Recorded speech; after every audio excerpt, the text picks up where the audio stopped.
Social media നോക്കിയ സാധാത്തുക്കള ട്രോളിയിട്ട് കൊന്ന് ചാമ്പലാക്കുന്നതാണ്. എന്റെ പ്രിയപ്പെട്ട മോമിനിങ്ങൾ, നമുക്ക് മോമിനായിട്ട് മരിക്കേണ്ടതാണ്.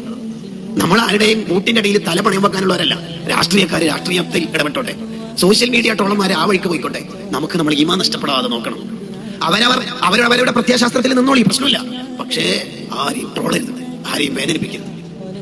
നമ്മൾ കളിയാക്കുന്ന ആള് ചിലപ്പോ അള്ളാഹുവിന്റെ ഔലിയാക്കളിൽ ഉന്നതനാണെങ്കിലോ, ചിലപ്പോ ഓട്ടോ ഡ്രൈവർ ആയിരിക്കും. അത് നമുക്കറിയോ. വലിയ ആണെങ്കിൽ പച്ചസാല നിർബന്ധമുണ്ടോ? ഇല്ല. വേഷങ്ങളൊന്നുമല്ല. ഒരാൾക്ക് എന്നുറിയില്ല പുലൂപിക്കും. പക്ഷെ ആരെയും കളിയാക്കരുത്. ഒരു നായനെ കണ്ടാലും നമ്മൾ എന്താ ചിന്തിക്കേണ്ടത്? ഈ നായ ഏതായാലും നരകത്തിൽ പോകില്ല എന്ന് ഉറപ്പാണല്ലോ. നമുക്ക് ആ ഉറപ്പുണ്ടോ? ഉണ്ടോ? ഇല്ല. ഒരു പ്രായമുള്ള ആളെ കണ്ടാൽ നമ്മൾ എന്താ കരുതേണ്ടത്? ഇയാൾ അത്ര ഈ ഭാഗത്ത് ഞാൻ ചെയ്തിട്ടില്ലല്ലോ എന്ന് ചിന്തിക്കണം. ഒരു ചെറുപ്പക്കാരനെ, ചെറിയ കുട്ടിയെ കണ്ടാൽ നമ്മൾ എന്താ ചിന്തിക്കണ്ടേ? എന്റെ അത്ര തെറ്റി ഇയാൾ ചെയ്തിട്ടില്ലല്ലോ എന്ന് ചിന്തിക്കണം. ഇങ്ങനെ ആരെ കണ്ടാലും എന്നേക്കാൾ വലുത് അവരാണ് എന്ന് ചിന്തിച്ച് ഒരു സാധുവായിട്ട് നടന്നാൽ മതി. ഹജ്ജ് ചെയ്തോണ്ട് കിപ്പറോ, പണം ഉള്ളതുകൊണ്ട് കിപ്പറോ, ബിരുദമുള്ളതുകൊണ്ട് ഹുങ്കോ ഒന്നും നമുക്ക് പറ്റൂല. നമ്മൾ എന്തിനാ ഈ കിപ്പറൊക്കെ എടുത്ത് നടക്കണം? അതവ് കേടല്ലോ ഒന്നും പറയും ചെയ്യരുത്. ബഹുമാനിക്കേണ്ടവരൊക്കെ ബഹുമാനിക്കണം.